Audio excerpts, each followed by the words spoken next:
Hello, public opinion aficionados, and welcome to Rasmussen Reports. And it's pretty rare that we put out a video on a Sunday afternoon. And so there must be something pretty important going on, something so important that we've been polling on it for years.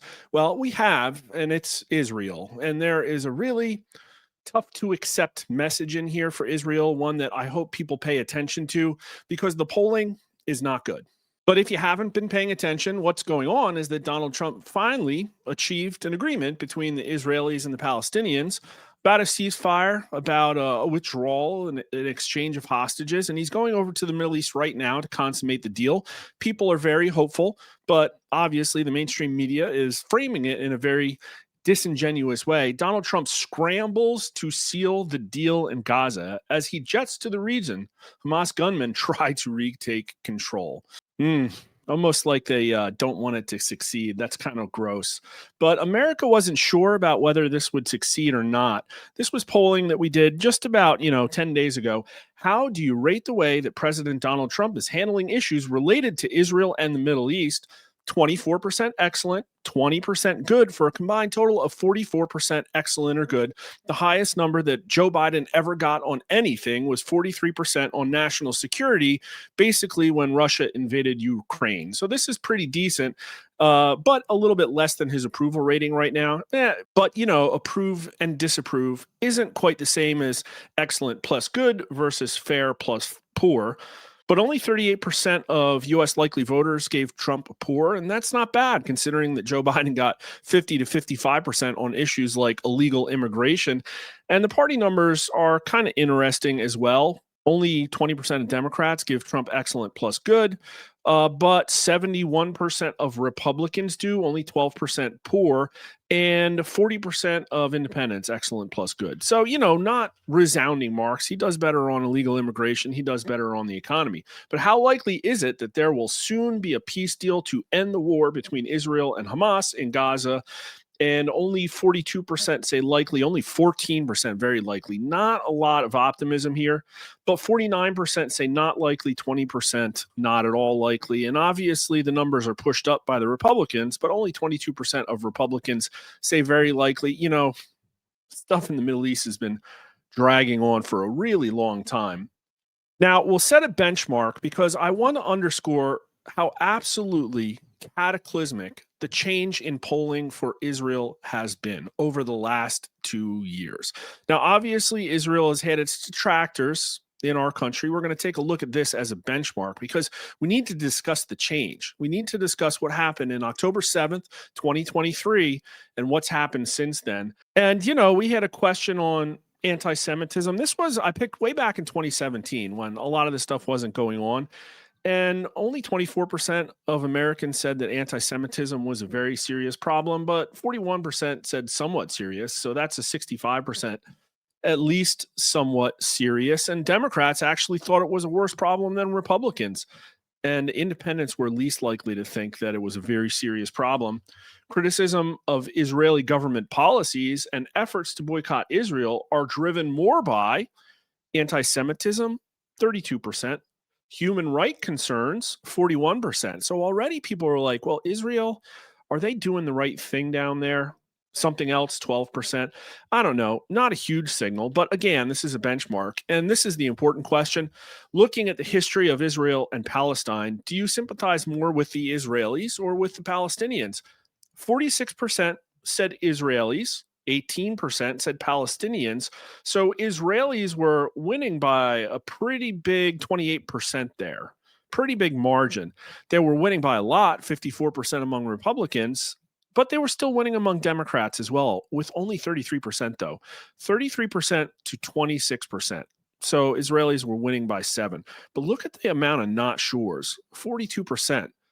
That's really, really interesting because people would say traditionally, there's been a predisposition among Jewish people to vote Democrat, maybe not the Orthodox ones, but independents said Israelis as well, 43% to 16%. So sear those numbers into your eyeballs because we're going to talk about October 7th.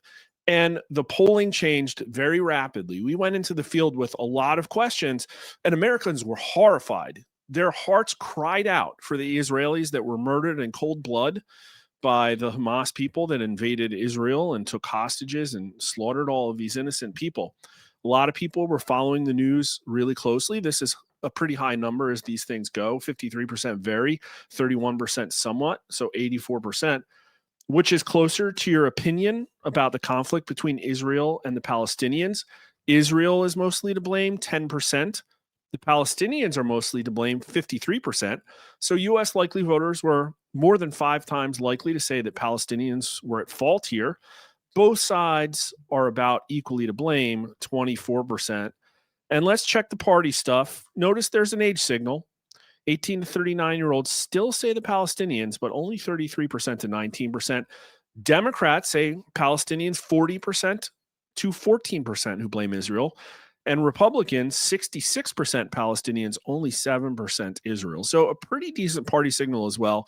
Everybody's saying Palestinians are to blame, like obviously. Generally speaking, is the United States too supportive or not supportive enough of Israel? And people said not enough, 33% to 17% who said too supportive. Like, we give them a lot of money. So I guess these numbers kind of make sense that it's not, higher, that we say not supportive enough. Republicans overwhelmingly said not supportive enough, 46 to 14. And Democrats were roughly split, 23 to 20. Independents were about 2x there. 31% not supportive enough, 17% too supportive. Do you agree or disagree with this statement? Israel has no choice but to seek the complete eradication of Hamas in Gaza, their complete eradication. And 2/3 of America, 66%, agreed, 41% strongly, only 19% disagreed, only 7% strongly disagreed. America was giving Israel the green light to eradicate Hamas. Overwhelmingly Republicans, that's 74%, agree with that statement, 56% strongly. Independents, who are usually the most anti-war, were like, yep, sure, unleash the dogs of war. That's 61%. Only 24% of them say disagree, but 64% of Democrats agreed.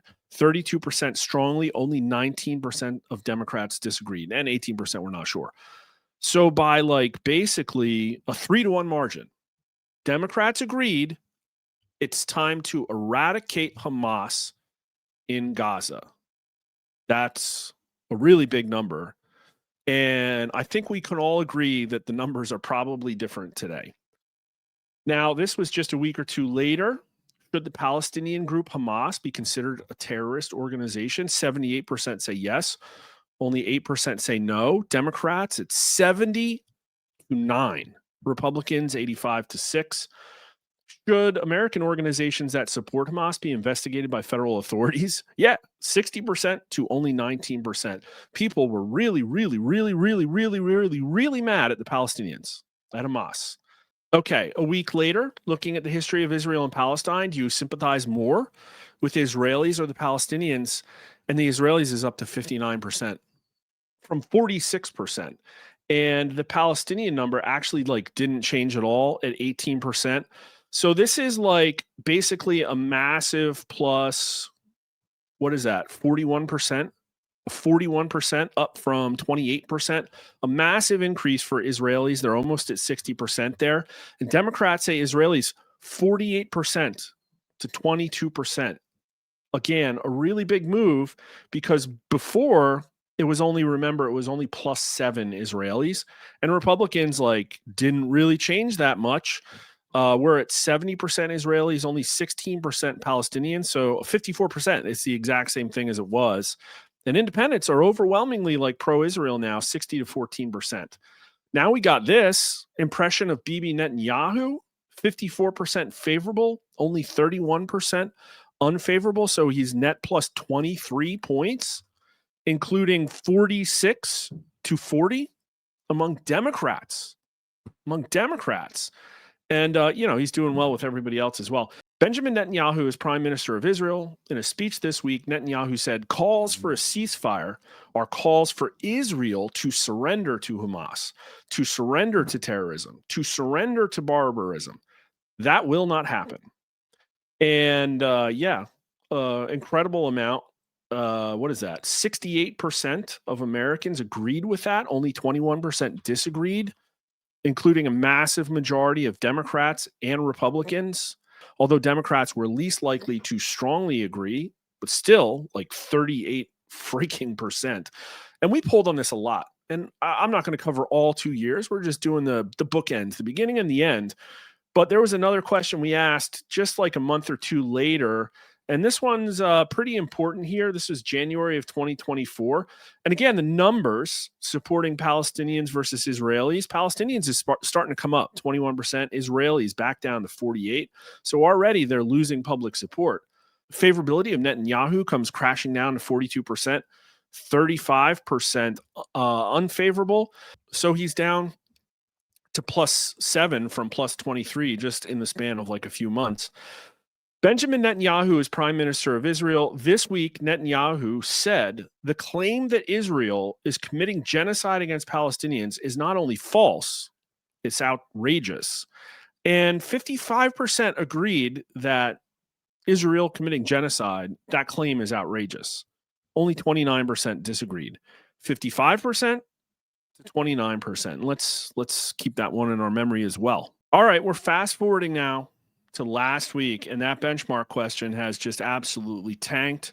Israelis are down from 59% to 41%, a massive loss. The Palestinians are up from 18% to 28%. So we've gone from +41 for Israel to only +13, almost a 30-point drop, and the Israeli number is down to now almost 40% from almost 60%.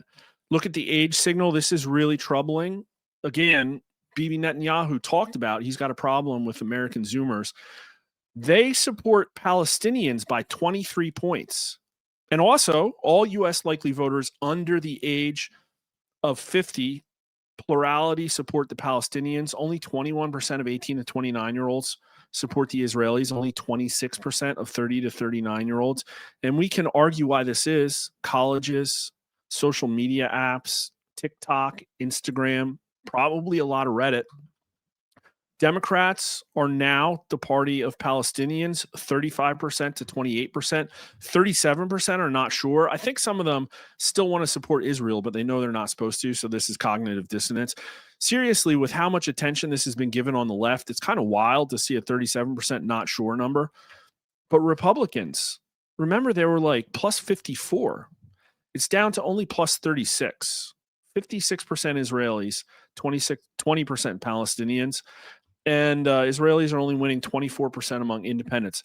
So that's a complete collapse. And we can argue about why this is, but Israel is losing its public opinion edge. And if this continues, if this isn't buttoned up quickly, the numbers are going to reverse. And this is bad because, well, we'll get to that later. Now, this question's had some major moves too, but let's get on to this one. Benjamin Netanyahu is prime minister of Israel. Netanyahu said that the claim that Israel is committing genocide against Palestinians is not only false, it's outrageous. Agree or disagree. And it was 55% who agreed that that claim was outrageous. And it's now down to just 47%, only 29% strongly agreeing with that statement. And now 37% disagree. So again, this is completely closed by a lot too, when only 29% of Americans strongly agree that calling Israelis like committing genocide in Gaza, that's a really big move too. And Democrats, only 35% agree with that statement. And only 65% of Republicans, only 43% of Republicans strongly agree. So the optics are like kind of bad here. They've lost a lot of support. And I think this set of questions is even more important.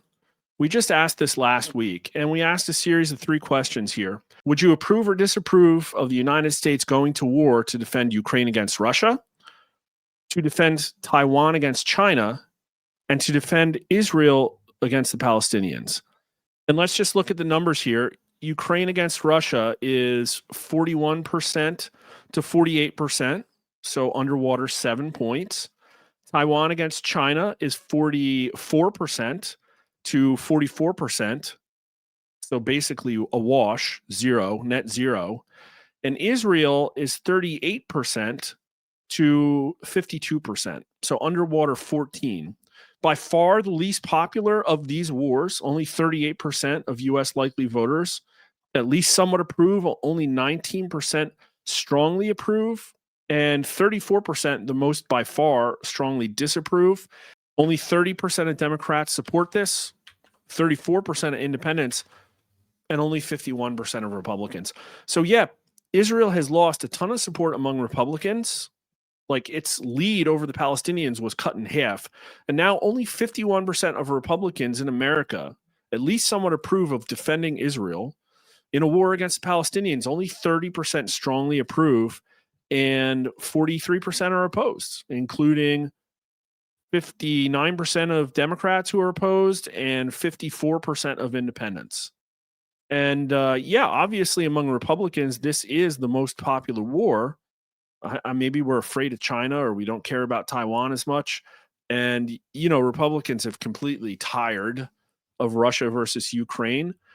The Democrats, 49% of them still approve of the war in Ukraine. So Russia versus Ukraine is the Democrat conflict, and Israel versus the Palestinians is the Republican conflict, but it's pretty freaking tepid.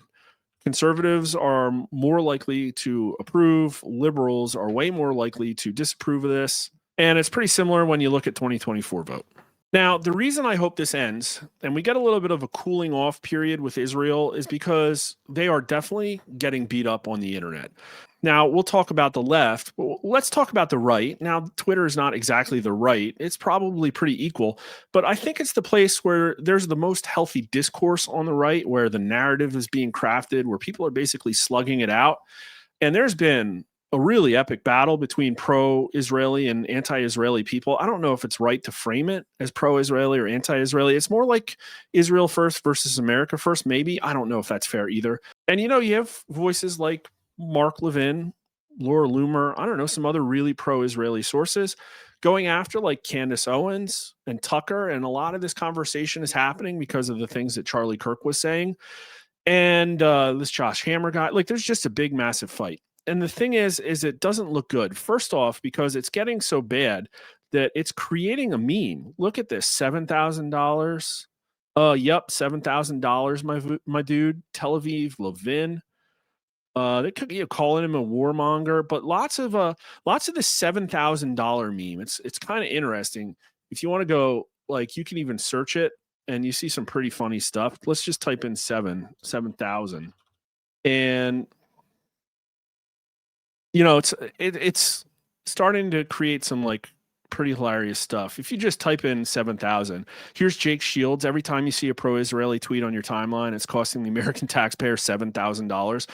Well, this is because, look, yeah, here's the meme. Post your favorite 7,000 meme. I'll start. This is because there was like a foreign affairs registration form filed that said that Israel was going to spend $1 million or something like that campaign to influence opinion. They expected to get a certain amount of tweets out of it, and people divided 1 million by the number of tweets, came up with this 7,000 number, and now they're just rubbing every pro-Israeli person. But here's the thing. It's like, that's fine. It's healthy to have this kind of discourse because Americans should be skeptical of any outside influence in their elections, including business influence, foreign influence, lobbyist influence. Yes, 100% healthy to have this conversation. But when you see logical fallacies, ad hominem attacks, and just blatant, transparent leftist style tactics to try and isolate people from the herd and go after them to ostracize them and cancel them, you're not going to cancel Tucker Carlson. You're just going to make it worse. When he was fired by Fox News, we polled, and people on the right overwhelmingly trusted Tucker Carlson more than Fox News, just for instance. So he is a very important and widely trusted voice, and you're not going to take him down. You're not going to shut him up. So, like, don't do it with logical fallacies is what I'm saying. Like, you're causing more problems than you're creating. Now, there's the left, and we can go to Reddit, the largest political community on the internet, R Politics, which is completely overrun with leftists. They will ban every conservative voice.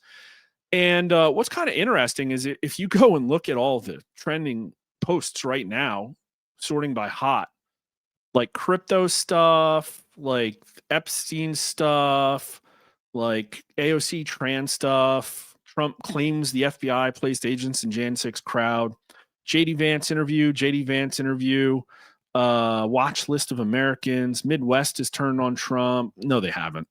Trump falsely says FBI. Like the same stuff over again. Vance again. Pope Leo takes aim at MAGA. DNC chair endorses Mamdani. Republicans are gutting healthcare. Kilmar Obrejo Garcia again. This is their like folk hero now. Pressure grows on Johnson over the shutdown. No, it doesn't. Pritzker talking about insurrection. You know what you're not talking. You know what they're not talking about? They're not at all talking about this peace deal that Trump ostensibly has arrived at and his trip to the Middle East. They're not talking about it at all. It's literally nowhere here. There has not been a single post yet. None of these posts are about that. How far do I have to scroll to see one single one? It's all like trying to undermine Trump with fake narratives, and they're not going to bring any attention to this. And if you actually like go and try and search this stuff out, like you see that anything with peace in it about Hamas or Gaza, it's got like very few votes. They do not want to talk about this topic. 0 votes, 0 votes, 20 votes, 27 votes, 32,000 votes. Oh, it's not about Hamas and Gaza. It's about Trump flipping out over not getting the Nobel Peace Prize. 21 votes, 0 votes, 2,000 votes. Oh, it's the Peace Prize again. 0 votes, 0 votes, 0 votes, 11 votes. Now, if you look at the comments on all these things, they're getting downvoted into oblivion. It like becomes very clear. Like, look, there's absolutely no point in this plan because Netanyahu cannot accept it because then he goes to prison. It's all basically anti-Israel stuff. The left echo chamber is 100% anti-Israel, even the Jews on here. And so, again, for Israel to be in the middle of a brouhaha on Twitter that's hurting its public impression, in my opinion, and then to just absolutely be losing on Reddit. And I'm assuming that the algorithm is not too kind to them on TikTok and Instagram as well. It has to end like this. They got to stop. It's not going to go well.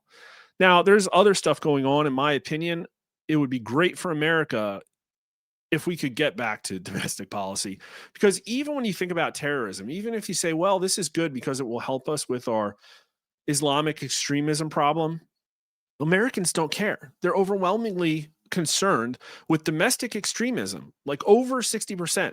Only like around 20%, 25% think that foreign terrorism is a bigger problem.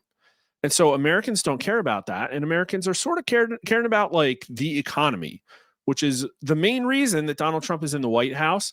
This, our latest consumer spending monitor and economic confidence index, dropped 3 points to 105.9. It's a pretty decent drop. It was not a good month for consumer confidence. Then you have this going on, the stock market. And granted, the stock market's not the economy.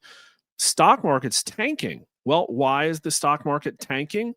Well, you know, like stuff like this, like stuff like the fact that we are now in, let's just say the trade war with China has escalated. We're talking about like 100% retaliatory tariffs on China starting November 1st. China like closing themselves off economically. What does this do to Amazon? What does this do to Walmart? What does this do to our retail industry where over half the stuff is sourced from China? We are economically entangled with China in a way that we are unable to extricate ourselves. And Americans know it because time and time again, we've asked the question, and they say that China does not have our economic interests at heart. It's like an 80% number. And they, by a factor of roughly 50% to 15%, say that China is an enemy and not an ally. We've tested that many, many times. And even though our politicians, yeah, some of them talk tough on China, but the policies are never like that because the people who purchase our senators, they're bought and paid for, the big business establishment, Republicans and Democrat people, all want the globalism grift to continue. They want to send our manufacturing to China. They want to send our engineering to India. They want to send our call centers to the Philippines. They will do anything to sell out the American worker, and it has to end. There is an economic populist apocalypse coming right now between the right and the left, and the Republicans don't even seem to be fighting it. And it would be great if Donald Trump got back to doing it as well. Because if you let the left win on this one, you're not going to like what's going to happen. And it's coming. If the right doesn't fix this 10, 15, 20 years, we are going to be a Democrat socialist nation. That's just the way it's going to be. We're going to be a bunch of godless heathens taxed into oblivion with complete authoritarian control by the establishment, the deep state, the Democrats, their enforcement arms, Antifa. Like, I don't know what has really objectively gotten better. Again, right direction polling is still really high. But what economic measures, what measures of societal encrapification, like everything has to get better. The academic institutions have to be not far left radicals. Small businesses have to open. The middle class needs to be more robust. Families have to stop being broken. We need the divorce rate to go down. Education has to improve, education outcomes. Like everything has to get better. And again, Trump is doing some stuff, but like, what is the Republican answer to that? Because basically we have a system where every loophole has been exploited, every grift has been grifted, every drop has been squeezed out of the American taxpayer. We need a period of extreme protectionism and domestic focus to shake all of the leeches free. And if you agree, please like the video, subscribe at YouTube, Rasmussen_poll, follow us on Twitter, Rasmussen_poll, and Honest Pollster. And please, if you haven't already, go to Rasmussen_rewind on YouTube and subscribe to our other channel as well. It's where we dump our interview clips and segments from our live streams. Really trying to grow that. We're over 500 subscribers now. It's only been a little bit of time, so we're really kind of humming, hoping to get it monetized soon before, you know, the elections happen in just a month. And also, if you're interested in New Jersey, check out my last video where I go over the results. Not looking that great for Jack Ciattarelli. He's slightly outperforming Trump in 2024. But again, what is the Republican answer to the fact that actually most people in New Jersey are kind of democratic socialists and like their blue state situation? You have to convince them that you have a better answer than their current paradigm. And they, you know, they don't trust the Republicans. They probably aren't going to believe you.